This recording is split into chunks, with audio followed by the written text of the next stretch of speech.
What's up guys, it's me Jeremy. You know, Blizzard's created some really awesome skins for the heroes in Overwatch with all sorts of different themes and a bunch of different interesting outfits, and while a lot of them are pretty awesome, some of them actually have a backstory situated in the lore of the game that definitely goes unnoticed quite a lot.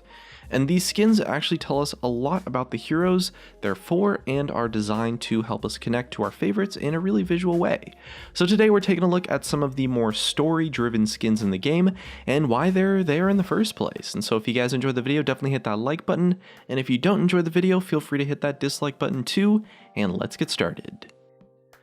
So with our first skin, we all know Genji as the cyborg ninja that tears through enemies and is generally just a blast to play, but he wasn't always that half man, half machine, and his human-themed skin shows us a younger human side of the assassin character. Genji and Hanzo are brothers of the now dismantled Shimada clan, which was a criminal organization run by their father. Before adulthood, Genji and Hanzo would train with the world's best martial artists and weapon masters to learn the skills of the assassin. They trained in the arts of the sword, shuriken, and bow, as well as how to be silent, agile, and deadly. The Sparrow and young Genji skin are assumed to be before his adult days, as the lore says that Genji ended up being a party-going playboy, which is essentially what caused the conflict between Genji and his family to begin with. Now, Genji wasn't really taking the family business that seriously, which was after he had obtained all of his training and skills, and before he was defeated by his brother. So now we can see more than just the aftermath of a family argument turning to murderous intent and understand the human side of Genji as well as the machine. The next skin based on lore is something for Reaper, and it's Blackwatch Reyes. And Reaper, whose original name is Gabriel Reyes, started out as an officer in the US military and joined Overwatch with his friend Jack Morrison, Soldier 76, while it was still a small unit overseen by the United Nations. And after the formation of Overwatch as an actual organization, Reyes was assigned to Blackwatch, which was Overwatch's secretive Black Ops unit. Reaper's origin skin, Blackwatch Reyes, fits right into this time frame and is currently the only skin to actually show Reaper's face without a mask. The skin fits the mold of Black Ops quite well and is nearly opposite in theme to the shiny blue and white Overwatch color scheme. Blackwatch was responsible for the organization's dirty work, the assassination, the kidnapping, coercion, the weapons proliferation, you name it, stuff like that. If Overwatch wanted it secret, Reyes and his crew were called in to deal with it. The darker and more sinister look of the skin goes hand in hand with what Blackwatch stands for. And while showing off the more human side of Reaper as well as his pre-Talon days, the skin still hangs on to Reaper's attitude and gloominess that we've all come to expect out of our former soldier. And the next skin that we're taking a look at is Captain Amari. So Captain Anna Amari was Overwatch's top sniper during and after the Omnic Crisis. She comes from a long line of dedicated soldiers and really takes pride in her affiliation as one of Overwatch's founding members.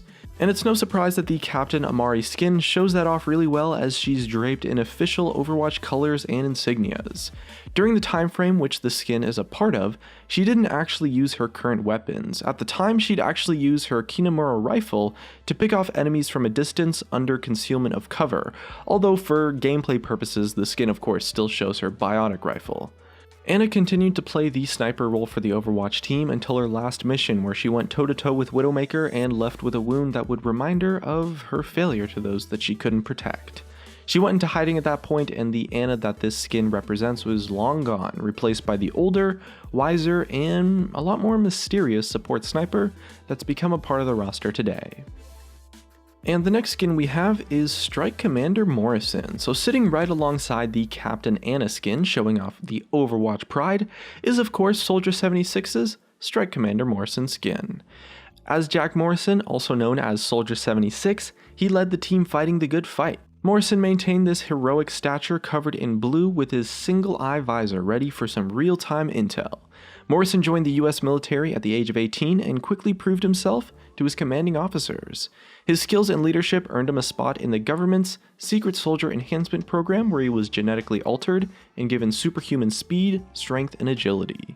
Both Soldier 76 and Reaper were a part of this program, and even though they both took very different paths following, they started out as friends during this skin's time frame.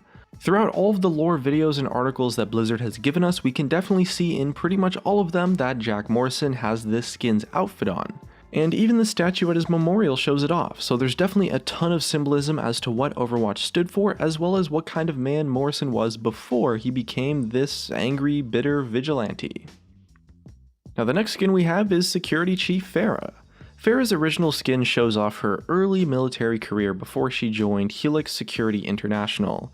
As she climbed through the ranks during her enlistment in the Egyptian army, she used her combat suit to complete missions and to lead her fellow soldiers into battle. Her Security Chief skin is presumed to be an earlier and official military version of the Raptor Mark VI that she currently uses, as it looks much less refined and a lot more suited for desert warfare. During her years as an officer, she distinguished herself with an exemplary record and left the army with a commendation for distinguished service. She would have been a seriously amazing fit for Overwatch, but it was disbanded before she had the chance to actually join the organization. Pharah signed up with Helix Security International instead and became a part of the team assigned to safeguard a secret military installation vital to the safety of the region. The Security Chief skin really shows off Pharah's roots and that she was just one in a group of flight-capable soldiers we can see in the various pieces of lore surrounding her.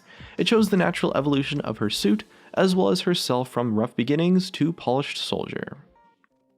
Now the next one I thought was pretty fun because it's Omnic Crisis Bastion. So Bastion definitely has some interesting skin choices, but the Omnic Crisis skin is one that really stands out in the lore overall. We know that the Bastion units were used in all sorts of engagements during the Omnic Crisis warfare. Missions all over the world were carried out using the standard combat model, including the mission to Stuttgart, where the animated short The Last Bastion takes place, showing where the hero ended up after the conflict. And this skin shows a much more militarized version of the Bastion unit, and fits directly into the lore and time frame of the Omnic Crisis itself. Most of the Bastion skins we have show a really lighthearted but somewhat deadly side of Bastion, which definitely makes sense because the lore shows us that all the units were actually designed to be peacekeepers and not necessarily frontline combatants. However, after they were reprogrammed to wage war, we can assume the models were also visibly adjusted to fit into that design as well. The brightly colored camouflage and red visual piece kind of make this skin stand out as a lot more cold and evil really, which makes perfect sense in a time where the Bastion units were meant for just one thing: destruction. And the next skin that we have is actually Slipstream Tracer, and Tracer's always kind of had a need for her speed, and her Slipstream origin skin shows that trait in pretty much every way really. Now Tracer originally joined Overwatch as a hotshot test pilot in their experimental tech division, and was actually the youngest person to ever be admitted into the Overwatch program. Her Slipstream skin not only represents Overwatch as her official uniform at the time, but makes her status as a pilot very obvious with a breathing apparatus, scarf, and of course the aviator sunglasses. And with that uniform and style in place, Tracer would jump into the cockpit of test planes with fearless determination. And things went a little bit wrong though during a test flight for Overwatch's prototype teleporter fighting jet, which had the name of the Slipstream. And the teleportation device on the aircraft malfunctioned and placed Tracer in a state of chronal flux, popping in and out of time. And since this was of course before Winston created the chronal accelerator to keep her in her current time frame, the skin is actually missing the chest piece device associated with her blinking and rewind skills. Unlike the other Overwatch uniforms, the Slipstream skin is a lot more sleek and compact, but still has that signature Overwatch heroism style that we're all used to. The skin takes the happy-go-lucky hero and pulls her back to a time where she was even more confident and headstrong than she is today. And looks like that's actually just about going to be it for our list on skins based around the lore in Overwatch. So hopefully you guys enjoyed the video. Definitely let us know what you thought in the comments section below. And if you guys enjoyed it, definitely leave a like as well. Subscribe if you want. Thanks for watching, and I'll see you guys next time.